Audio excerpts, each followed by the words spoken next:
Por la señal de la Santa Cruz de nuestros enemigos, líbranos, Señor Dios nuestro, en el nombre del Padre, y del Hijo, y del Espíritu Santo. Amén. Señor mío y Dios mío, creo firmemente que estás aquí, que me ves, que me oyes. Te adoro con profunda reverencia. Te pido perdón de mis pecados y gracia para hacer con fruto este rato de oración. Madre mía Inmaculada, San José mi Padre y Señor, Ángel de mi guarda, interceded por mí. Vamos a hacer este retiro considerando algunos tesoros que la Semana Santa nos pone delante. Por supuesto, sin querer abarcarlo del todo, pero poniéndotelo delante para que tú por tu cuenta en estos días santos puedas acercarte a esa lógica divina, que es la lógica del olvido de sí, que es la lógica de la entrega, que es la lógica del más puro amor. Diríamos que en la última cena han quedado atrás esos días de multitudes, esos días de milagros, días bulliciosos y de cantos y caminatas. Todo aquello, incluyendo las dificultades, por supuesto, viene a parar en la última cena. Hay como una espiral descendiente de acontecimientos hasta llegar a la última cena, que es la antesala de la pasión. Este momento de la última cena nos permite contemplar el misterio del amor supremo de Jesús en un ambiente de intimidad, por supuesto, que es el ambiente del cenáculo, que nos da, que nos muestra el inconmensurable amor del Señor en la Eucaristía. El don del sacerdocio ministerial, porque allí ordena a sacerdotes Jesús a sus apóstoles, y el mandato del amor supremo, es decir, del amor fraterno, el nuevo mandamiento. Entonces, recordemos lo que sucedió aquella noche, cargada de sentimientos encontrados, porque esta es una realidad que no se puede ocultar. Fidelidad y traición, generosidad y egoísmo, vida y muerte. Por supuesto, fidelidad de Cristo y traición en el extremo más profundo, Judas. Pero todos traicionaron. Generosidad del Señor también extrema y egoísmo, porque todos defienden su egoísmo, están pretendiendo seguir a Jesús todavía sin entrega total. Y así, vida y muerte. Entonces contemplemos con los ojos del Espíritu a los apóstoles sentados a la mesa. Así nos invita Juan Pablo II. Ellos, a su vez, contemplan los gestos de Jesús. Hay que utilizar la imaginación y meterse en la escena. Ellos se conmueven con sus palabras y se abren aún, y todo pues el peso de su fragilidad, se abren al misterio que allí se anuncia y que después se cumplirá. O sea, San Agustín se fija en unos detalles y concretamente yo cito que se fija en que eran autem nocte, dice Juan, era de noche. Y él comenta, es la hora de las tinieblas, es la hora de la separación, es la hora de la infinita tristeza. Pero aún y todo, en medio de esa oscuridad, brillan, destellan las luces de la aurora de la redención que va a operar nuestro Señor Jesucristo. ¿Por qué? Como dicen algunos autores de espiritualidad, aunque para Dios no hay tiempo, pues Cristo, hasta llegar a la cruz, no es el Redentor. Es el Hijo de Dios que ha venido al mundo. En fin, más cosas que podríamos decir. Perfecto Dios y perfecto hombre, pero es Redentor hasta que alcanza la cruz y resucita.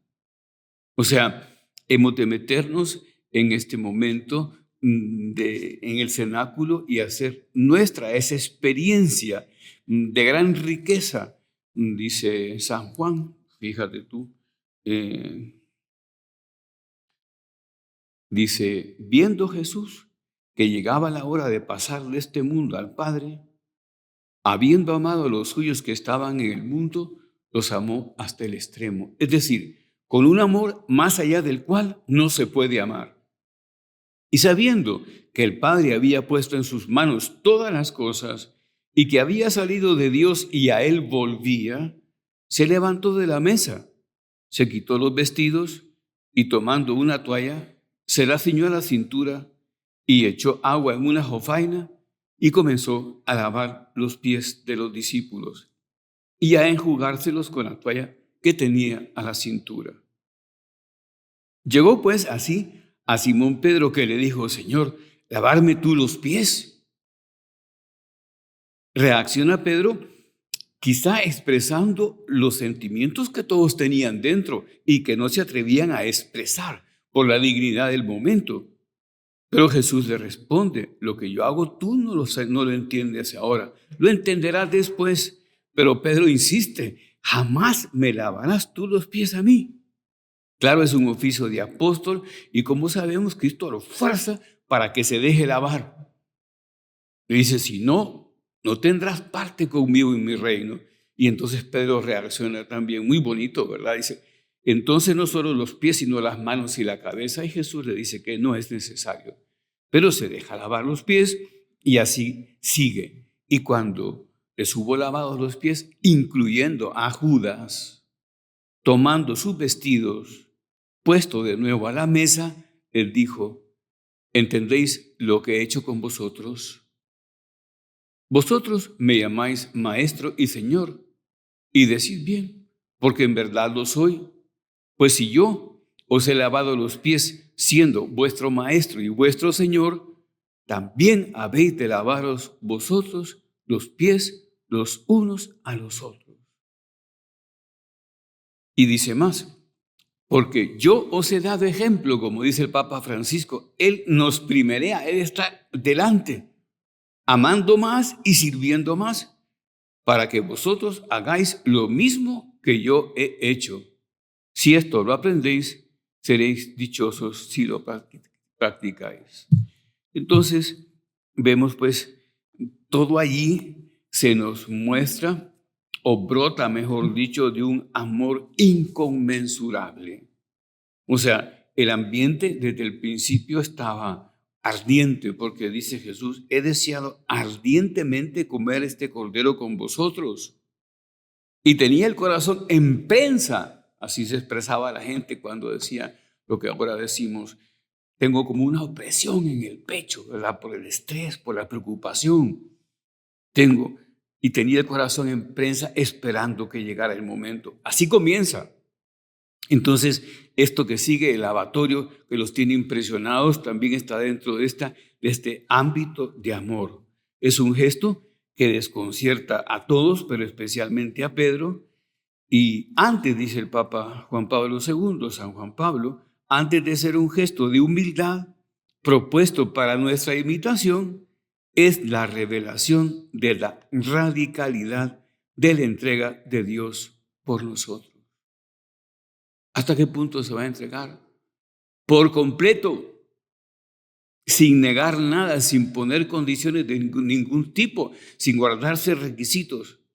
Es la entrega, es la radicalidad de la entrega de Dios hacia nosotros. Y en este ambiente instituye la Eucaristía.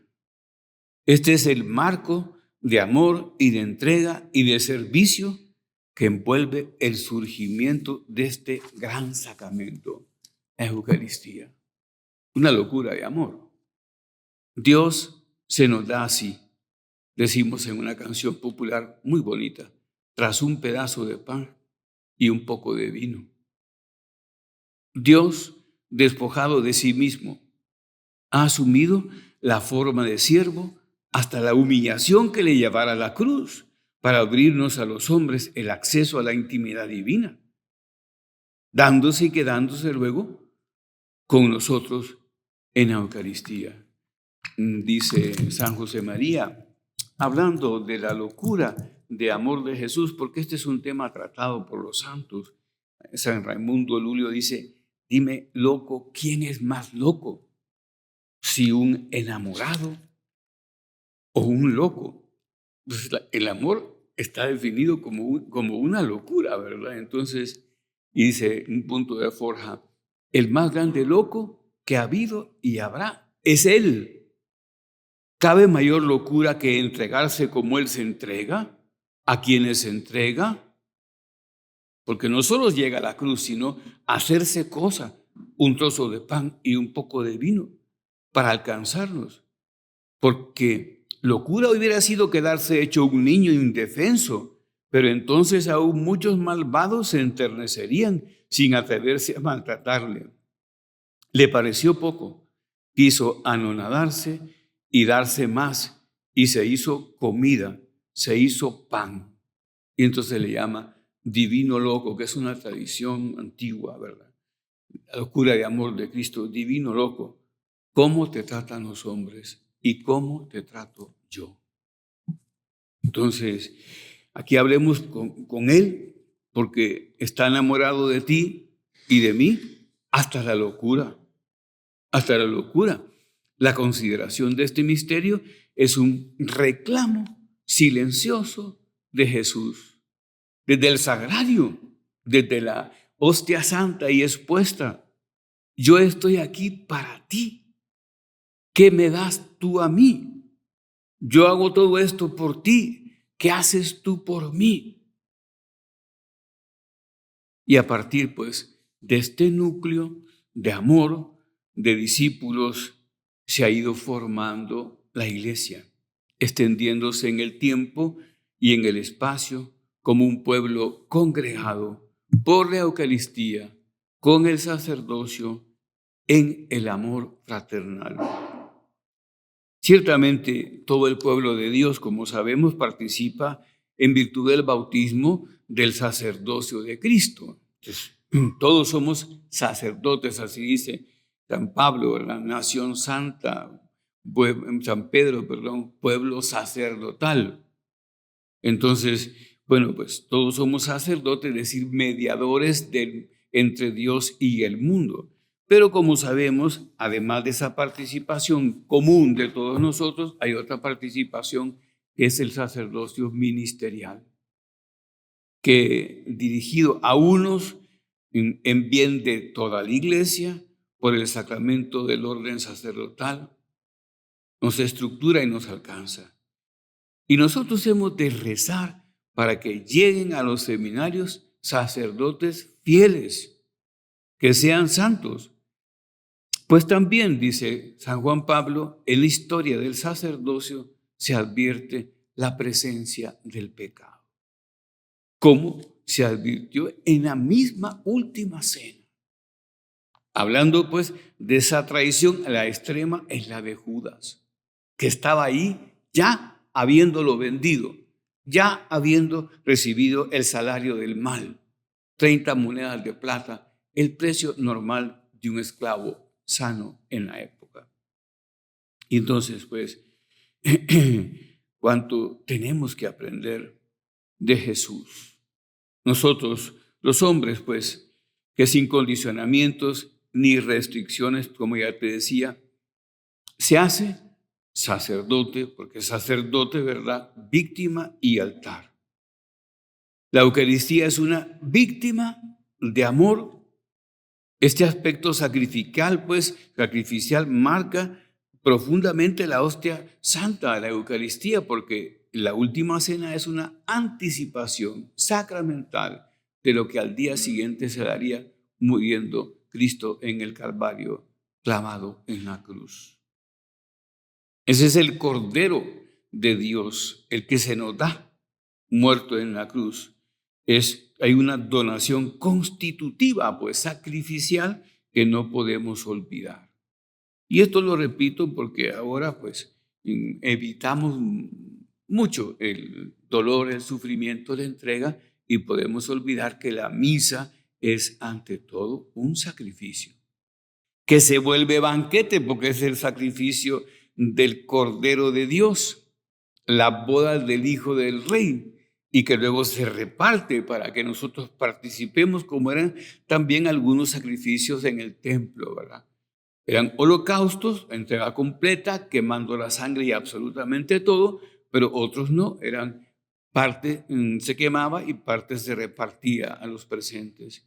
Y este sacrificio de la misa es holocausto y también el otro sacrificio que comparte.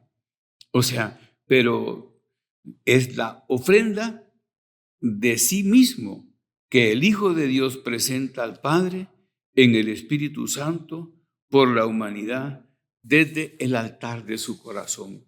Por eso se dice sacerdote, víctima y altar, que es un poco difícil de entender si no se explica bien. Yo no sé si lo que voy a decir ahora mismo es una buena explicación, pero haremos la cacha, como decimos aquí, ¿verdad? Entonces, Jesús es sacerdote, mediador por excelencia, es el redentor, pero es la víctima, porque Él mismo se ofrece, ¿verdad?, al Padre en el Espíritu Santo. Pero no había en la tierra un lugar sacro, un lugar puro, porque todo estaba manchado. Entonces tiene que ser Él mismo el lugar desde el cual se sube, se envía el sacrificio. Entonces, Él es la roca, es el altar. Altar significa roca, roca sacrificial. Entonces, sacerdote, víctima y altar.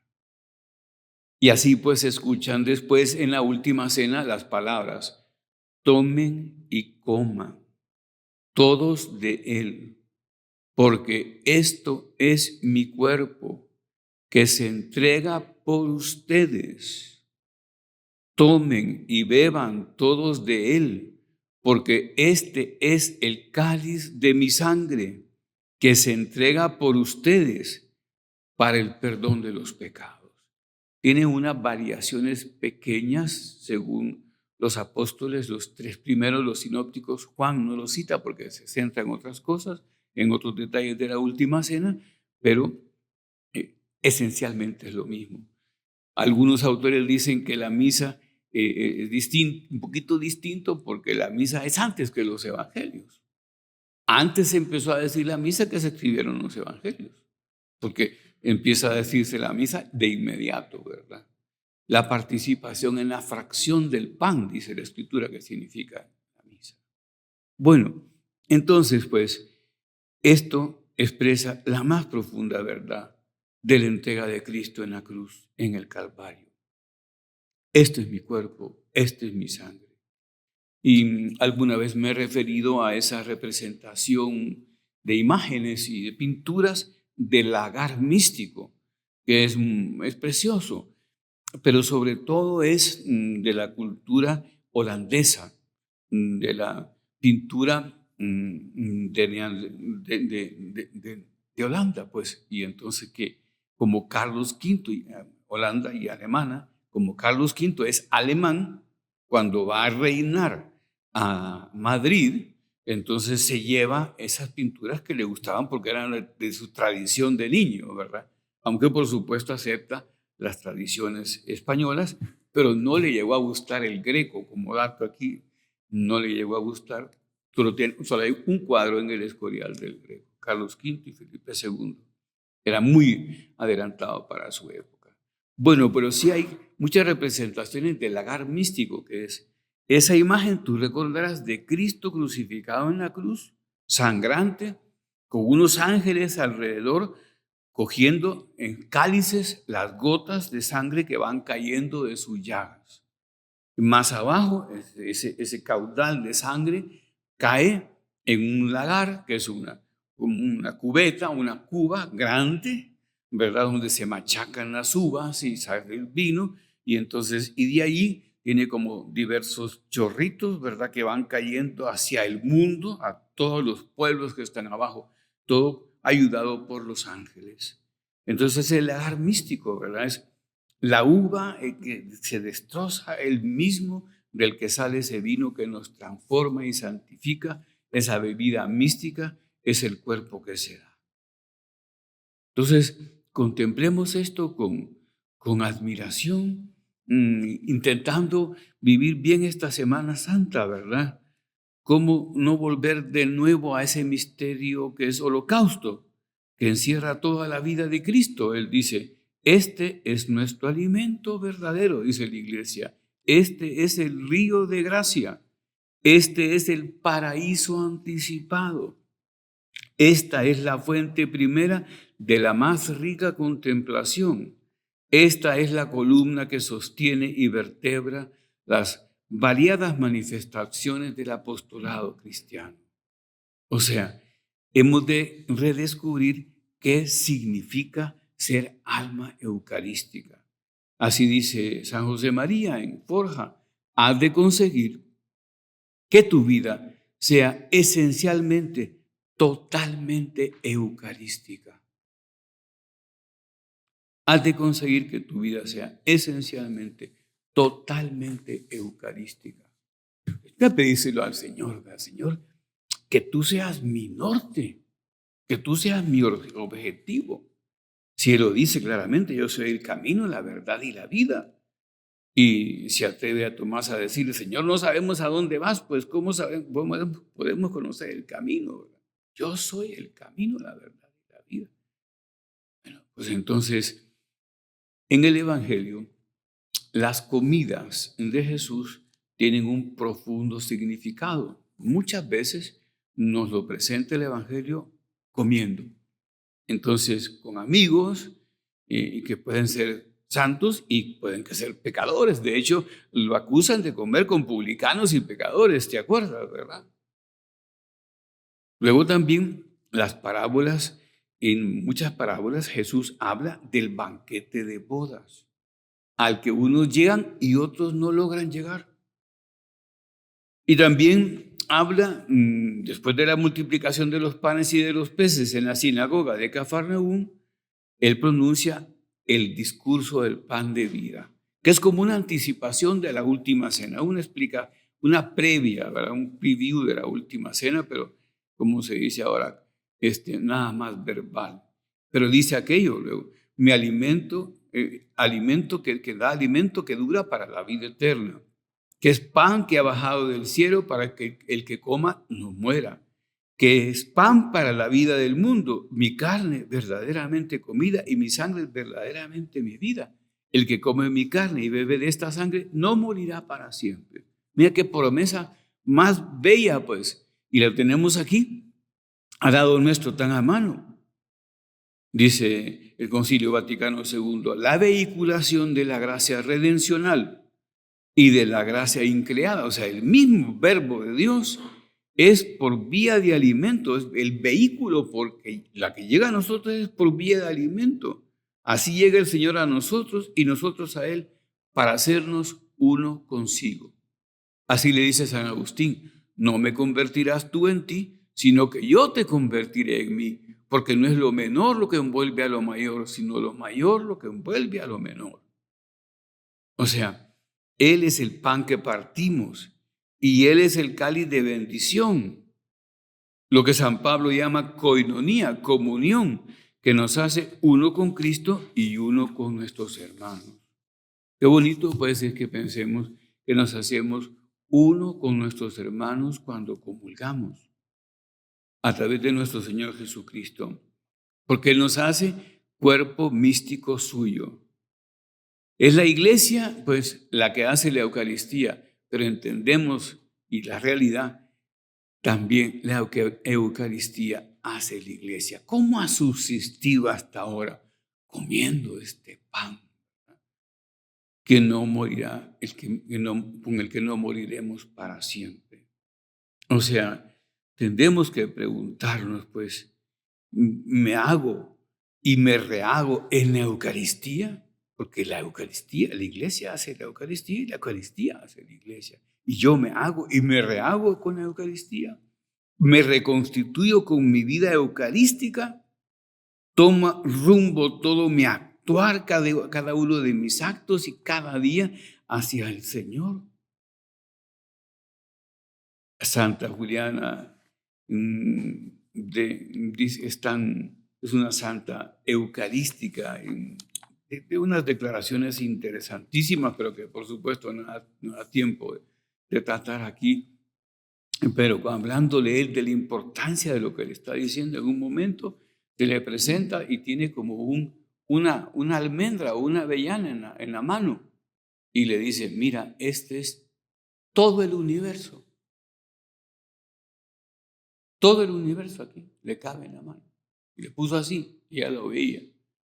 Una avellana, una almendra. Y él se nos da en la hostia santa. Y él se nos da en la hostia. Ese misterio le está explicando, ¿verdad? Él se nos entrega, se nos da. Bueno, entonces habrá que meterle un poco de cabeza, ¿verdad? Porque decía San José María, por eso el sagrario debe ser como un imán. Hemos de sentir la necesidad de acudir ahí muchas veces al día, aunque sea un instante. Acercaos al sagrario y ofreced a nuestro Señor esa pequeña contrariedad, esa cosa que cuesta. Le ofreceréis aquello y seréis felices. Juan Pablo II decía: la felicidad consiste en radicarse en el amor. ¿Y a qué llega toda esta reflexión? Pues a que nos radiquemos, a que echemos nuestras raíces, que eso significa radicarse en la Eucaristía. Para que así, aunque seamos el grano más pequeño entre las legumbres, bueno, crezcamos en el huerto divino y bajo los cuidados del labrador divino y seamos árboles grandes, fuertes, en los que pueden refugiarse muchos, ¿verdad? Es importante. San José María, cuando daba la comunión, pensaba, él decía así, lo escribe en Forja, hablando en tercera persona, pero es él. Cuando daba la comunión, aquel sacerdote sentía ganas de gritar: ahí te entrego la felicidad, toda la felicidad. Entregaba todo. Cuando comulgamos se nos da todo. Y todo con alegría, con gozo y esperanza.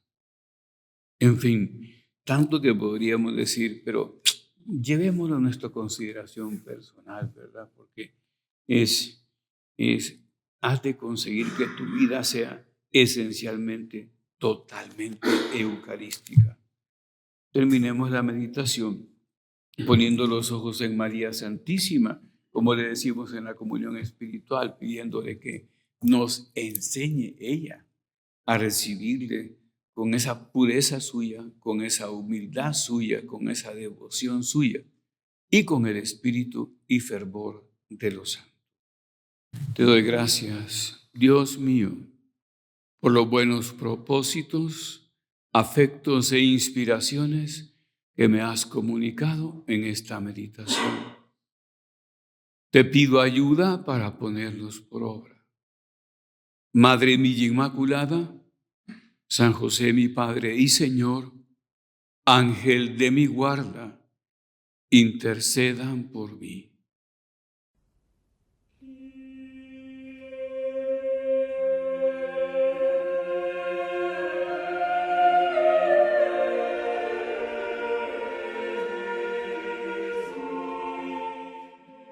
Por la señal de la Santa Cruz de nuestros enemigos, líbranos, Señor Dios nuestro, en el nombre del Padre, y del Hijo, y del Espíritu Santo. Amén.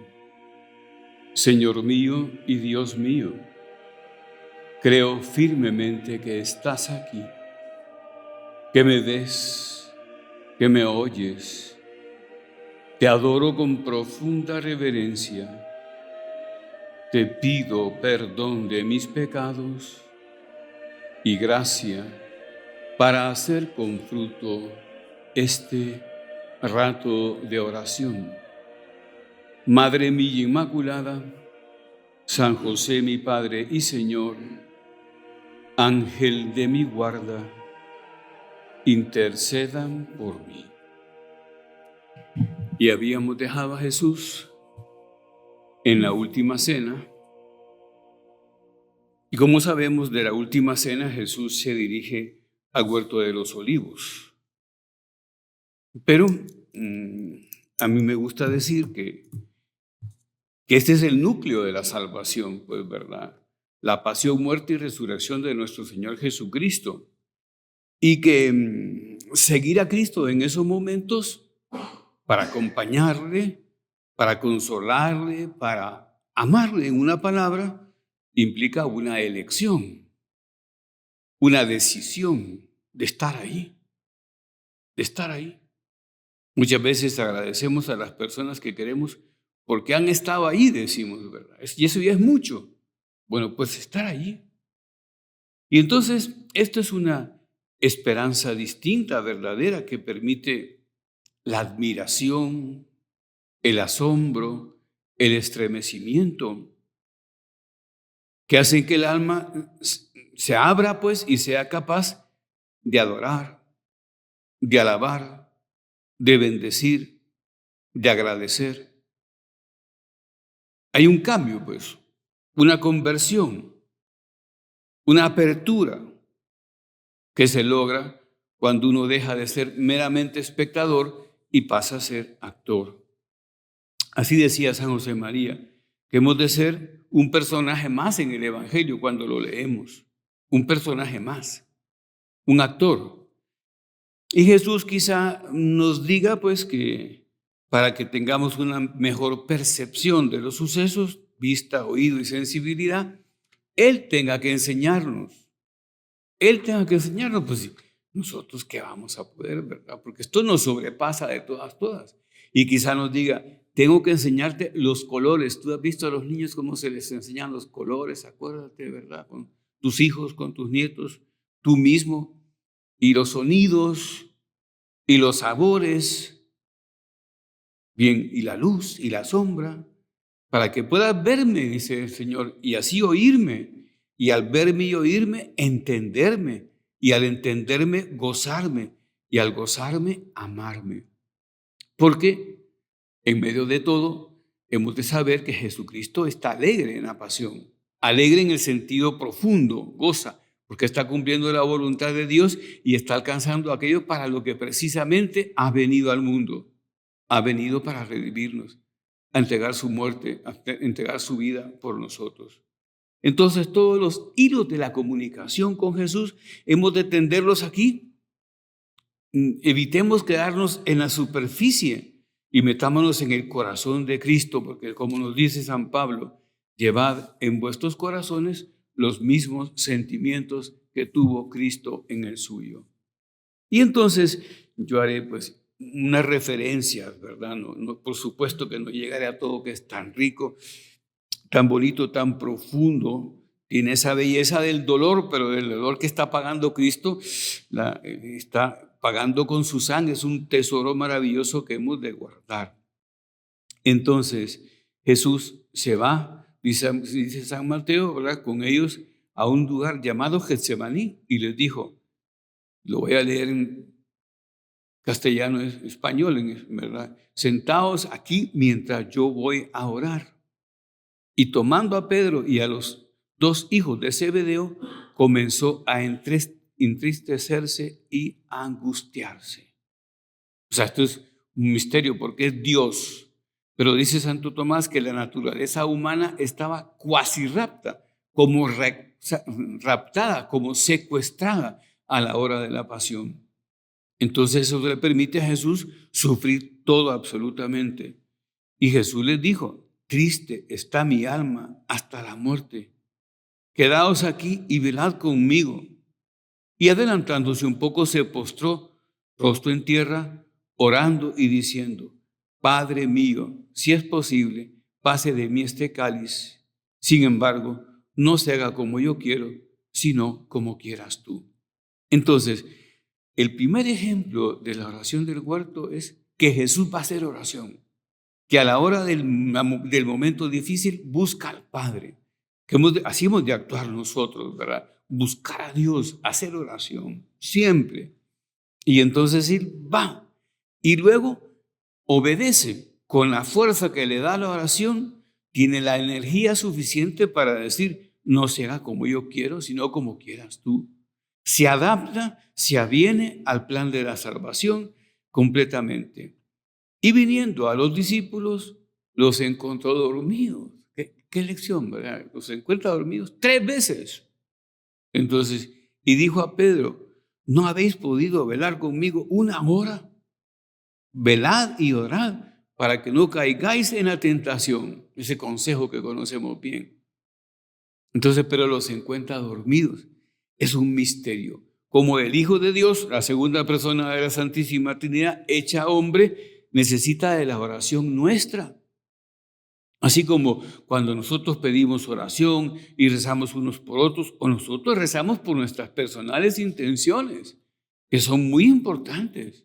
Yo recuerdo que tenía un amigo que tenía una grave enfermedad y pasó por aquí, me parece que un sacerdote de Roma de la obra, y le preguntó, fulanito, ¿y tú rezas por tu curación? No, le dijo. ¿Y por qué rezas? Pues rezo por esto y por aquello. Y pues, muy bueno, todas sus intenciones eran los demás, pero no pedía por su corazón. No, pide por tu curación.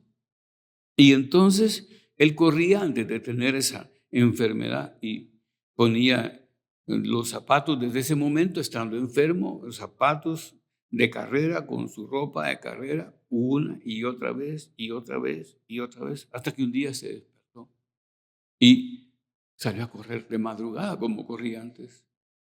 Entonces, pero pidió por él. Pedir, hay que pedir, ¿verdad? La oración. Y luego nosotros podemos abordar la voluntad divina con creces y no caeremos en la tentación. De nuevo, por segunda vez, dice, fue a orar, diciendo, Padre mío, si esto no puede pasar sin que yo lo beba, hágase tu voluntad. Está orando.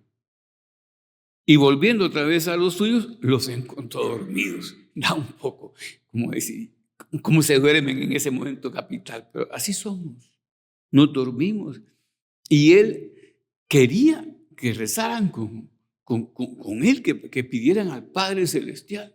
O sea, ansía tu oración, tu relación de oración con él, porque quiere darte lo mejor. Y dejándolos de nuevo, se fue a orar por tercera vez, diciendo las mismas palabras.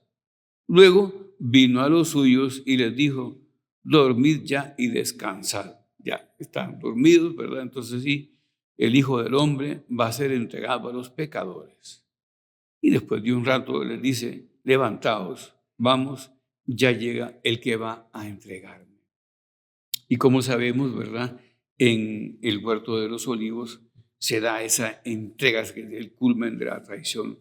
Pero hablemos un poquito aquí con el Señor sobre nuestra oración, sirviéndonos del ejemplo del mismo Cristo y de la petición que tiene de oración para los suyos. La oración, decía don Álvaro del Portillo, que está en proceso de canonización, el beato dice, la oración es la columna que trae la fuerza y solidez del cielo a esta porción de la iglesia, que somos nosotros. Por eso resulta tan importante que cada uno de nosotros acuda diariamente a la meditación, con hambre y sed de Dios, con deseos grandes y auténticos de ser personalmente obra suya. O sea, decía San José María, es necesario que nos identifiquemos con Cristo, lo sabemos, es de San Pablo esto, ¿verdad? Que nos revistamos de Cristo. Todos hemos de ser ipse Christus, el mismo Cristo, pero cada uno debe de ver cómo se pone ese vestido del que habla el apóstol. Cada uno personalmente tiene que dialogar, que es la oración, con el Señor. Piensa pues aquí hablando con Jesús de Eucaristía en tu oración personal. A ver cómo va tus ratos de oración, si tienes un libro de lectura espiritual bonito que vale la pena, que te forma, si cuidas, por ejemplo, los actos de devoción mariana, el rosario, en fin, cómo vives la Santa Misa, si vas alguna vez entre semana o las veces que te hayas puesto, porque nada es más grande que ir a misa y comulgar, como ya veíamos en la anterior meditación. Entonces, en esos momentos de oración, ¿verdad? Con la ayuda de la gracia, redescubrimos plenamente la voluntad de Dios sobre nosotros. Y las amorosas exigencias, que siempre son amorosas y que suponen una respuesta de totalidad nuestra. No vamos a andar a medias, pero claro, si no hacemos oración, querramos o no, a la hora de responder, responderemos a medias. Esos ratos de oración, sigo leyendo a don Álvaro, auténtica, nos empujan a conducirnos con coherencia, que es lo que faltó a aquellos en ese momento crítico de la oración del huerto.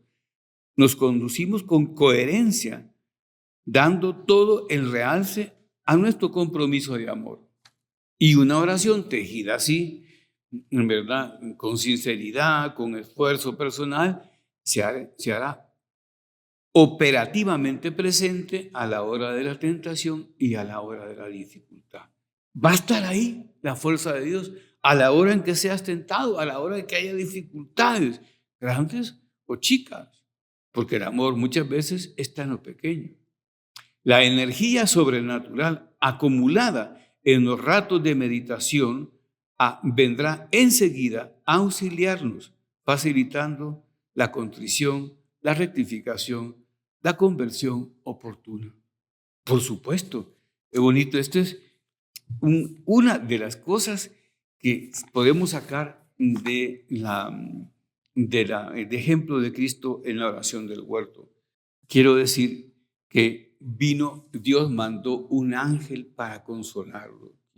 Yo siempre lo menciono esto porque me impresiona que Dios el Hijo de Dios esté tan maltratado, tan deshecho por el dolor que le ocasionan nuestros pecados, ¿verdad? Y las tentaciones diabólicas, que el demonio lo tentó muchísimo más, provocando la desesperación, la falta de esperanza, en fin, todo lo que podemos imaginar. Pero viene un ángel a consolar.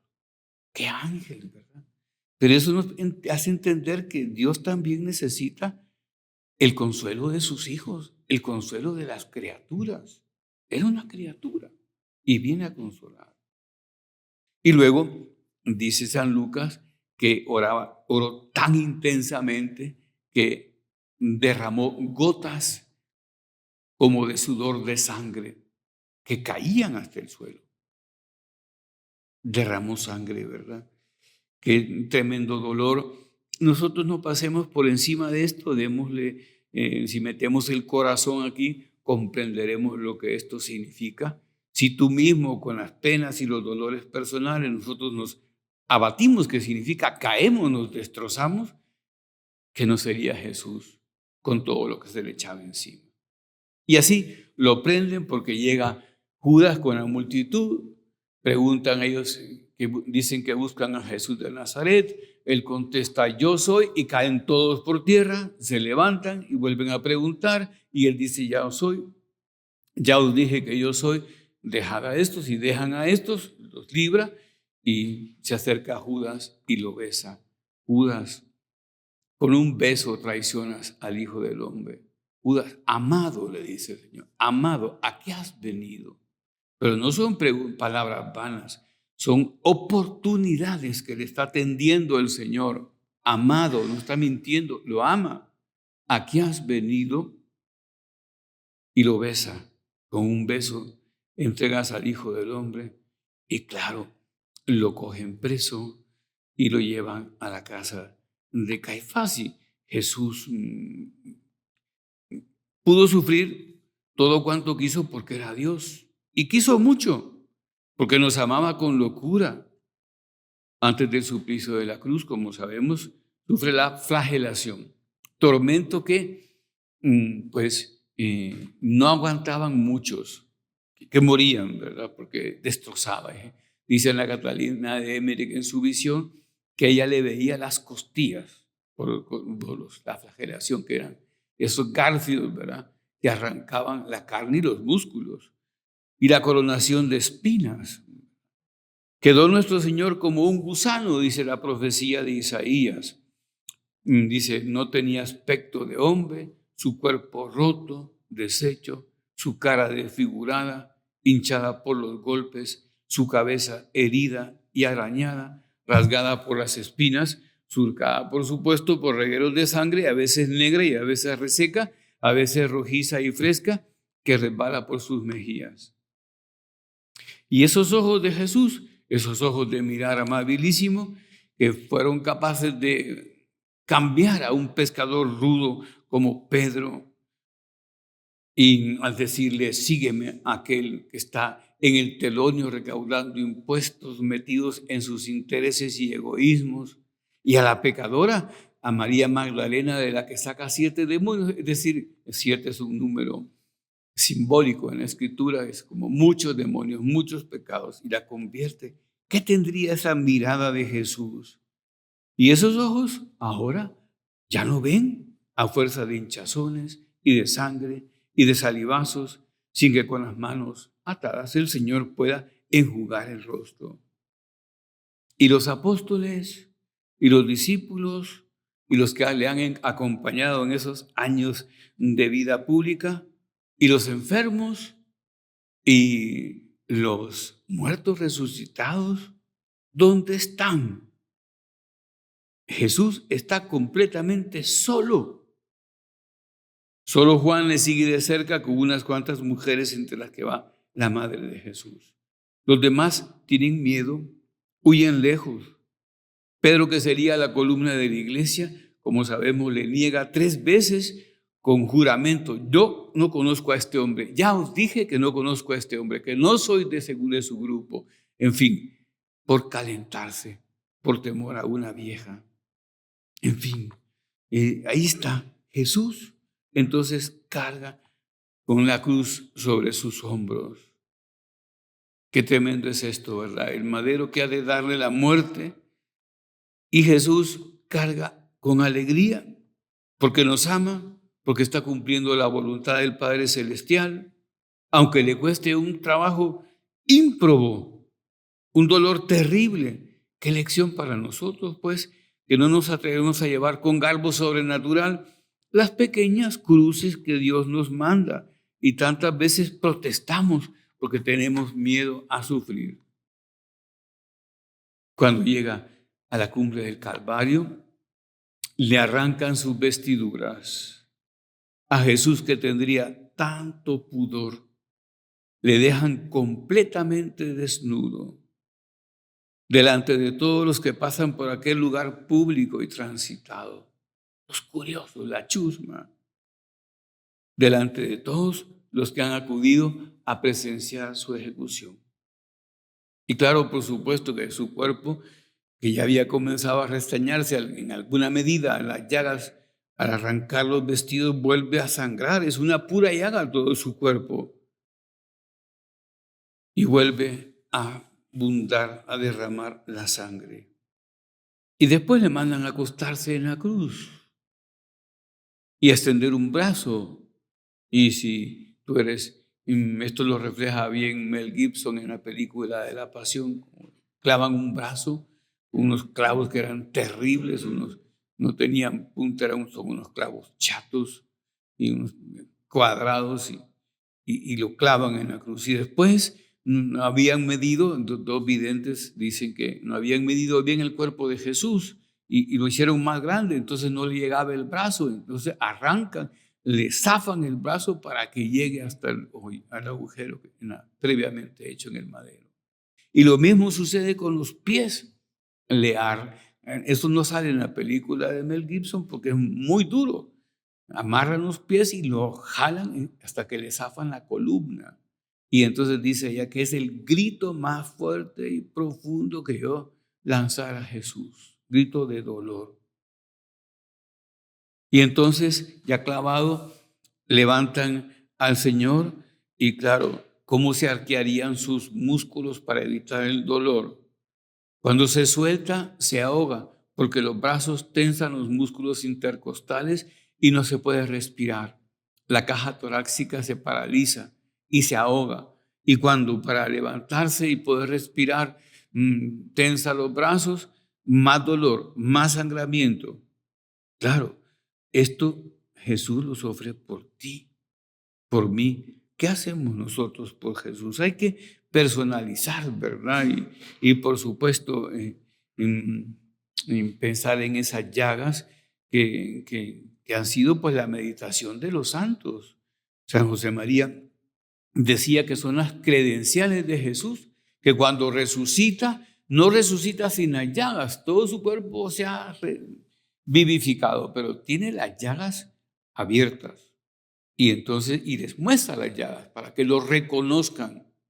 Mirad que soy yo mismo, tocad mis manos y mis pies. Y les mostraba el costado, es herido. Entonces, y esas llagas las conocemos. Fíjate que San José María, pues era como aquí, tenía un oratorio y tenía la sacristía pues a un lado, ¿verdad? Y a veces después de decir la misa salía con el crucifijo que llevaba en su bolsillo en la mano y salía y le daba besos. Y entonces cuando le preguntaban que por qué lo besaba así, es que besaba las llagas, lo besaba con continuidad, besaba las llagas de la cruz de Jesús abiertas en el madero de la cruz. Llagas por ti, por mí. Entonces, claro, ¿cómo es nuestra correspondencia? Pues hay que pensar, tantas veces somos incapaces de mover un dedo por nuestro Señor y Él necesita apóstoles, gente que esté cerca y nosotros le decimos que no o le decimos que sí, pero hacemos que no. Nos pide pequeñas mortificaciones, actos de entrega y bueno, nos quedamos nosotros cortos porque ya te decía, somos egoístas. Hagamos el propósito al contemplar a Cristo sufriendo en la cruz. Hagamos el propósito de seguirlo más de cerca, de compartir su pena, su dolor. ¿Qué podremos hacer tú y yo? ¿Llevar una astillita a esa cruz? Pues sí, pero como somos hijos, esto es bien importante, pues, cómo se compadece el padre cuando el hijo quiere ayudarle y en el trabajo.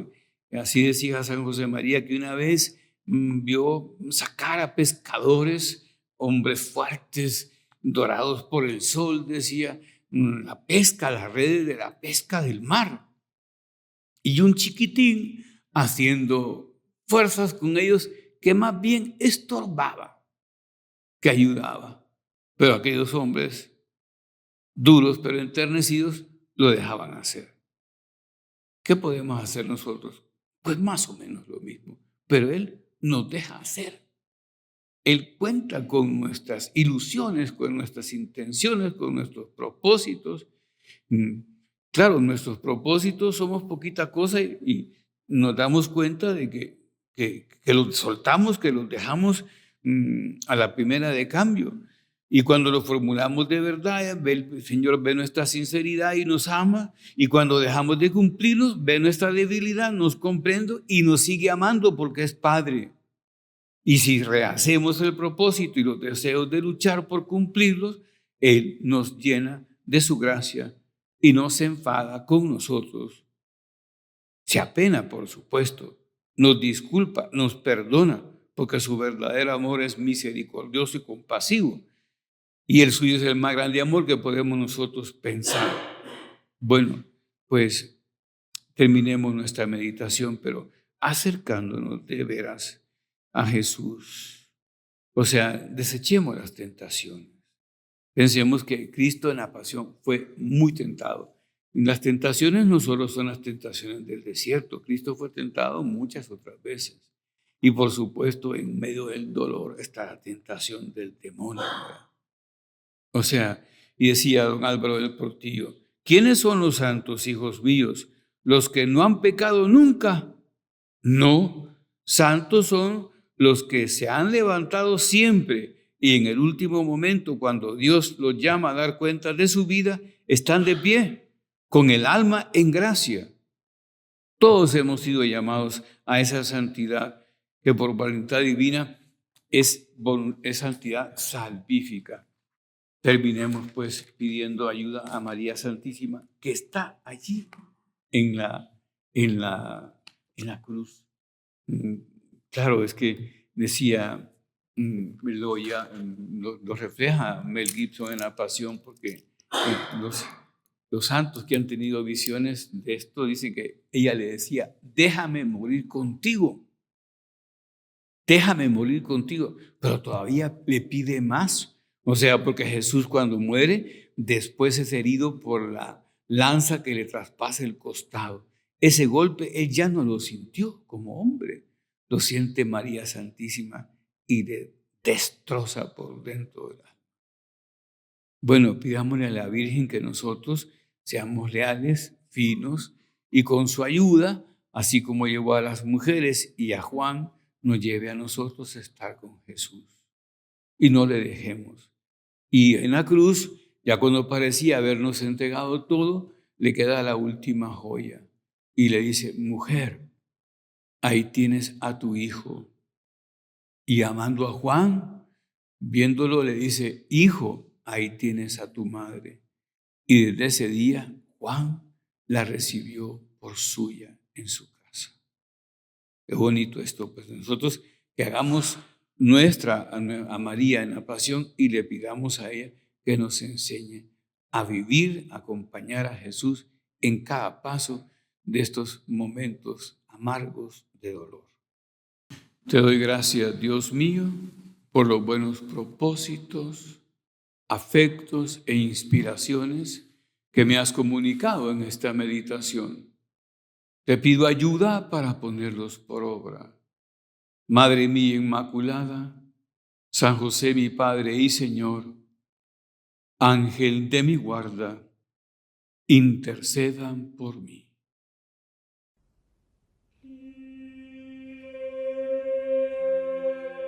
Infinitamente sea alabado. Padre nuestro que estás en el cielo, santificado sea tu nombre. Venga a nosotros tu reino. Hágase tu voluntad en la tierra como en el cielo.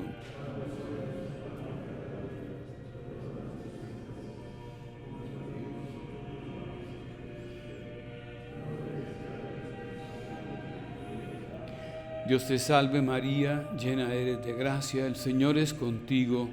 Bendita tú eres entre todas las mujeres, y bendito es el fruto de tu vientre Jesús.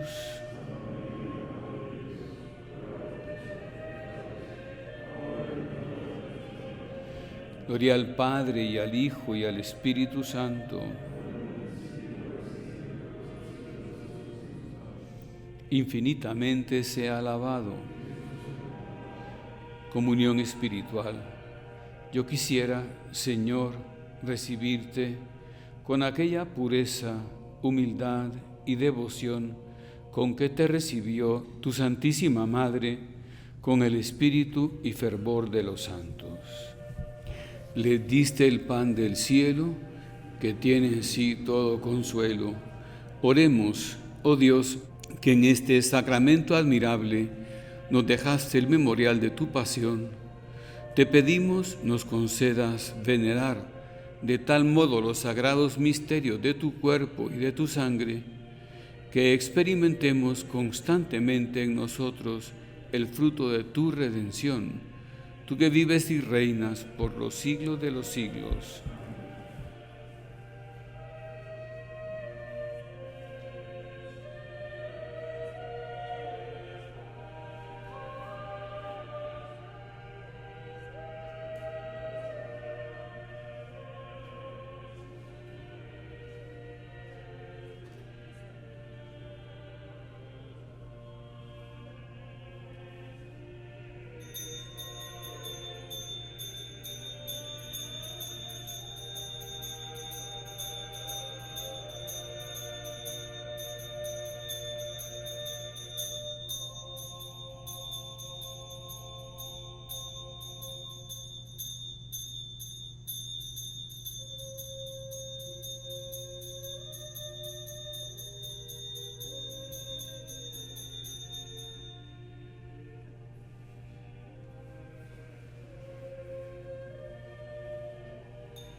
Bendito sea Dios, Bendito sea su santo nombre. Bendito sea Jesucristo, verdadero Dios y verdadero hombre. Bendito sea el nombre de Jesús. Bendito sea su sacratísimo corazón. Bendita sea su preciosísima sangre. Bendito sea Jesús en el santísimo sacramento del altar. Bendito sea el Espíritu Santo Paráclito. Bendita sea la excelsa Madre de Dios, María Santísima. Bendita sea su santa e inmaculada concepción. Bendita sea su gloriosa asunción.